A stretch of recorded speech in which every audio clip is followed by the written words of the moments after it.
શું કહો મિત્રો, વેલકમ બેક બહુ દિવસ પછી વ્લોગમાં. આજે આવી ગયા છે હું અનિકેત વઢવાણના બગીચે. મને ખબર છે કેટલા ટાઈમથી વિડીયો ના આવતા આપણા વ્લોગિંગ ચેનલમાં. થોડોક ડખા થઈ ગયા હતા અને પછી ફોનમાં થોડો ઘણો વાંધો આવી ગયો હતો, એટલે મૂકી દીધું હતું થોડાક ટાઈમથી વ્લોગ રેકોર્ડ કરવાનું ને બધું.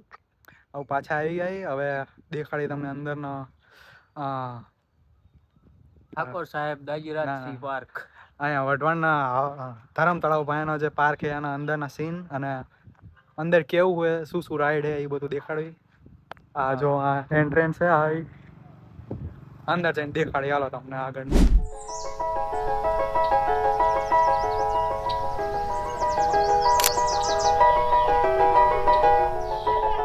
તો આવી ગયા છીએ આપણે અંદર. જો આ ટાઈપનો કંઈક નજારો છે અંદરનો. હવે એન્ટ્રન્સ હતી ત્યાંથી આ બાજુ આવ્યા આપણે. હજી મિડલમાં જઈશું. નામ ભૂલી ગયાનું, આ ઝાડવાનું નામ હતું. ના આ જો મસ્ત એવો નજારો છે સુરત દાદા સામે. તેમાં ધરમ તળાવ છે આપણું. અહીંયા અત્યારે ક્લીન તો રાખતા હે નહીં, કોઈ સાફ સૂફ કરે તો કંઈક સારું લાગે તળાવ. આવો કંઈક નજારો છે અંદરનો. હાલ હજી આગળ જઈએ આપણે, પછી દેખાડવી તમને આગળનું. તો જો આ ટાઈપનું છે કંઈક બાળકોને રમવાનું. લપસિયા છે, હિંચકા છે, પછી નાની એવી ચકડી છે, પછી ઓલું સસ્તું માઉન્ટેન ક્લાઇમ્બ કરવાનું છે. જો દેખાડું છું એરિયા માઉન્ટેન ક્લાઇમ્બનું તો બધું છે. પછી જો આ એમ્બિયન્સ એની મને મસ્ત એવું બનાવ્યું છે, એસ્થેટિક જેવું થોડું ઘણું. પણ કેટલા ટાઈમ સુધી એસ્થેટિક રહે એ જોઈએ હવે, કેમ કે આના માણસ એટલા અપલખણા છે ને, શું કેવું મારે તમને ખબર, કઈ કહેવાય એવું નથી. વઢવાણ હાટું કઈ એટલે કઈ જ ન કયા કાય અમારાથી. આ બધા માણસો એટલા ખરાબ અમે એવા ખરાબ અહીંના માણસો એવા ખરાબ હે. સારું બનાવે ને ગમે એટલું તો અહીંયા તોડી નાખવાનું એવું. આ તો સારું હજી 6-7 મહિનાથી આટલું સારું હોય, એટલું સારું હોય સાચું રાખ્યું હોય તો. જો પછી આ દાદાની મૂર્તિ કોકની હે, ખબર નહીં, હમણાં તમને નામ દેખાડી. આ પાછળનો ભાગ છે ને પાછળ એક ગ્રાઉન્ડ જેવું હોય થોડુંક, એ દેખાડવી. બાકી ઓલા પણ આપણે હાલતા આવતા હતા. હાલ આવો મળીએ આગળ આપણે તમને. તો પછી આ કસરત કરવાનું. તમે જોયું હોય તો ખબર હશે, જોયું હોય તો ખબર હશે, એટલે જોયું જ હશે, સિટી વાળા હશે એ બધા જોયું હશે. જો આ શું છે આનું? કયું? એ કમરની કસરત નું છે. હા તારે અમે જોયું હતું પણ શું કરવાનું એ નથી ખબર. જો આને હે ને આવી રીતે ઝાલી રાખવાનું એક સાઈડ થી, અને આમાં કસરત કરવાની ગોળ ગોળ કરી. એવું? હા, આવું ગોળ ગોળ કરીને કસરત કરવાની. એ કમરના ટચાકા ફૂટી જાય અમુક દન, બહુ વધારે પડતું ફરી જાય તો. એટલે જો આ બાજુ આવી ગયા આપણે, ઓલી સાઈડ હતા પેલા, આ સાઈડ આવી ગયા. હવે આ સસ્તું રનિંગ જેવું છે એમ. આ ઓલો દોયડા આપણે જીમમાં ઊંચા નીચા કરીએ ને એવું છે. પછી આ એક બીજો બેસવાનો, આ બીજું બેસવાની એક જગ્યા છે. પછી આ ધરમ તળાવ અંદરનું. અને જો હા મેં ઓલો દેખાય તમને હવામહેલ.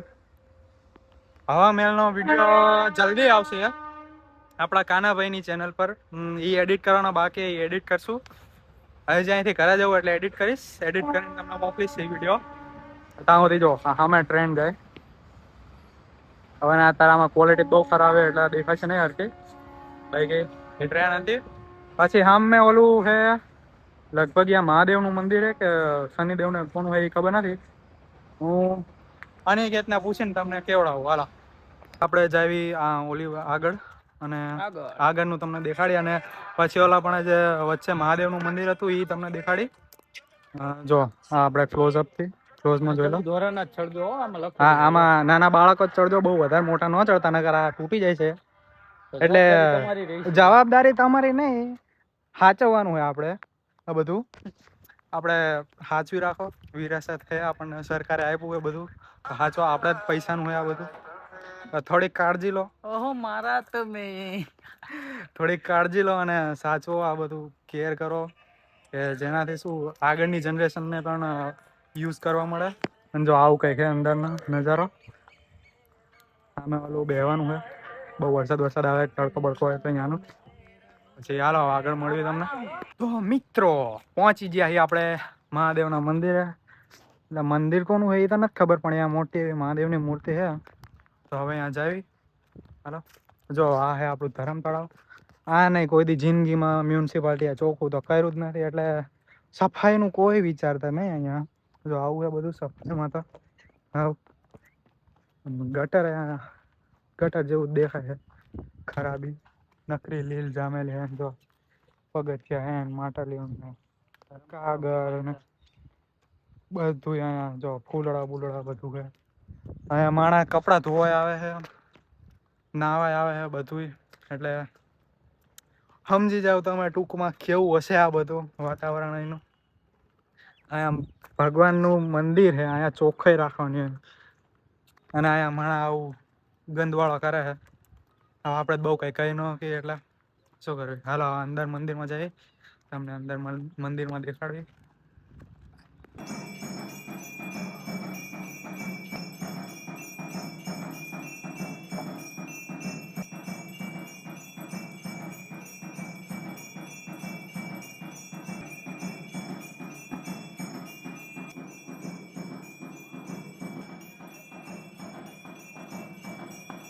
આપણે આવી ગયા હતા અંદર મંદિરે, અને અંદર પૂજારીજી અને આજુબાજુના સેવક અને પડોશીને જે રહેણાંક છે એ મળી ગયા છે.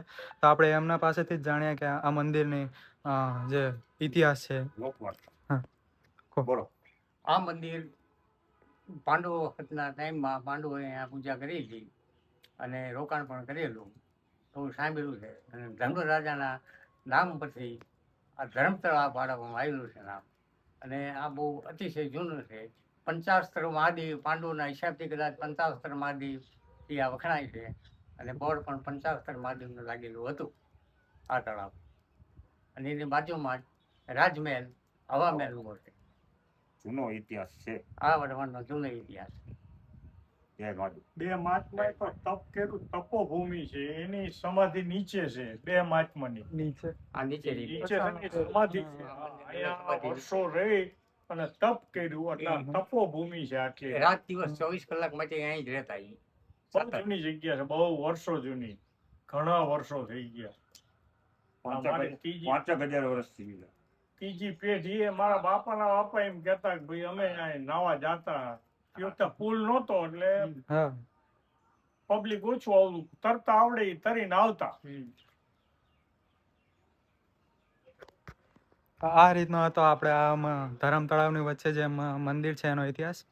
જો જે પેલી સમાધિ કે છે એ અહીંયા છે. બહાર જતી વખતે દેખાડું તમને. અને હવે મળીએ આગળ. જે અંદર પૂજારીજી અને સેવકે જે વાત કરી કે સમાધિ છે એ આ રહી. જો આ બે સમાધિ આમાં તકતી છે એવું કહે છે. હા આ રહી. જો અહીંયા જે છે ને આ તકતી અંદર તકતી નો કહેવાય. તકતી હું તમને એક પેલા સીન્સ આવશે એમાં તમને દેખાડી દઉં છું એ તકતી અને એ બધું. તકતી નો દેખાય. આ બે સંત હતા અને એવું કહેવાય છે.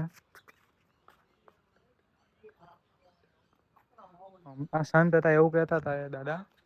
અને જો આ જગ્યા આવી છે અહીંયા, જેને આવું આવજો. તપ કરેલો છે અમે. તપ તપ ભૂમિ કહેવાય. બોલ. આ દાદાએ કીધું કે આ બે સંતોની સમાધિ છે. આમાં તપ કરેલો છે, એટલે આ ભૂમિ રહી ને એને તપ ભૂમિ કહેવામાં આવે. તપોવન કહેવામાં આવે છે. અને જેને આવવું હોય આવજો. અહીંયા ખુલ્લું જ હોય છે લગભગ તો. હા, આખો દિવસ અને રાત ખુલ્લું જ હોય છે. પણ અહીંયા આવો તો એટલું ધ્યાન રાખજો કે અહીંયા જાળવાનું પછી મંદિરનું એ બધાનું ધ્યાન રાખજો. અને અહીંયા કચરો ના કરશો. જો ચોખ્ખી એટલે એકદમ ક્લીન જગ્યા છે. અહીંયા કોઈ પ્રકારનો કચરો નથી કે કશું જ નથી. એ દાદાને એ લોકો પૂજારીજીને એ બધા ક્લીનલીનેસ રાખે છે. તો એ બધું ધ્યાન રાખજો અહીંયા થોડુંક. ને આવો તો અહીંયા શાંત વાતાવરણ છે. જેને શાંતિ ગમતી હોય, પર્યાવરણને ગમતું હોય, એવું બધું હોય તો અહીંયા આવજો. આવો અહીંયા વિઝિટ કરો એવું તમને. ચલો હવે મળીએ આગળ.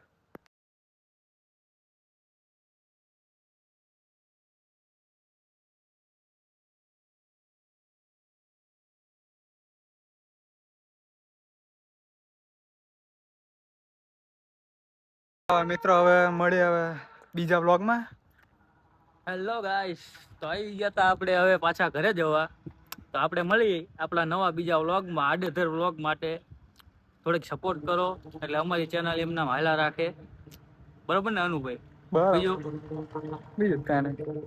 અને હવે મળે આપણે નવા બ્લોગમાં. અને હા, આ ચેનલ પર કાનાભાઈના બ્લોગ્સના BTS અને આવી જ રીતે કોઈ જગ્યા અમે જો ફરવા જશું કે એવું કશું હશે તો હું મૂકતો રહીશ. કન્ટિન્યુઅસ બ્લોગ્સ તો નહીં આવી શકે, પણ ટ્રાય કરીશ જો થાય એટલે કન્ટિન્યુઅસ બ્લોગ્સ મૂકવાને. બાકી મળીએ આગળ બ્લોગ્સમાં નવા. બાય.